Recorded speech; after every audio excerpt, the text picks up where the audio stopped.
experiment. Isang gumamila, tatlo ang kulay, pinagsasama-sama ko. Ayan.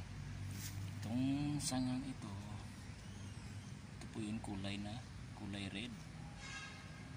Ayan. Tsaka sana ba yung ibang red? Ito rin, red, kulay red din yan. Tsaka itong sa baba rin, kulay red yan. Ayan, pinagdudugtong ko. Ayan po yung dugtungan. Ayan. Ito. Ayan. Ito yung dugtungan. Kulay red po yan. Tapos naman ito yung kulay pink. Yan. Buhay na po yung kulay pink. Yan, ito yung kulay pink. Ito, kulay pink din yan. Buhay na. Yan po yung dugtungan niya. Yan. Tapos ito sa baba. Saan na ba yun? Ito. Yan. Tapos ito naman siya kulay yellow. Ito yung original na puno na kulay yellow. Yan.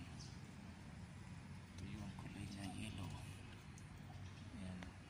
Tapos ito yung may ano pa pala yung kulay red. Ayan. Ito po. Kabubuhay lang. Ayan.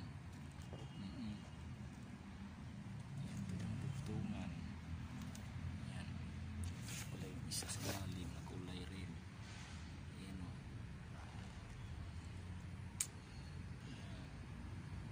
Ito siya. Ayan. Ito yung kulay pink. Ayan. Yan yung sanga. Ayan po yung dugtungan. Ayan o. Ayan. Kita po yung dugtungan niya o. Buhay na yung kulay pink. Lapit na yung magbulag-bulag. Yan, may pink. Ito pong kulay red, kakaumpisa lang magdahon. Yan po siya, kulay red. Yan, kakaumpisa lang magdahon. Ito, yan, kulay red po yan. Yan. Tapos ito yung kulay red din yan. Yan, yung dugtungan niya. Yan. Yan, buhay na. Yan, ito kasama din to sa kulay red. Yan. Yan, ito kulay pink. Ay, kulay yellow to. Ito yung puno, kulay yellow. Itong puno na to. Ibang sanga. Yung kulay. Yan. Sige, salamat sa panonood nyo guys.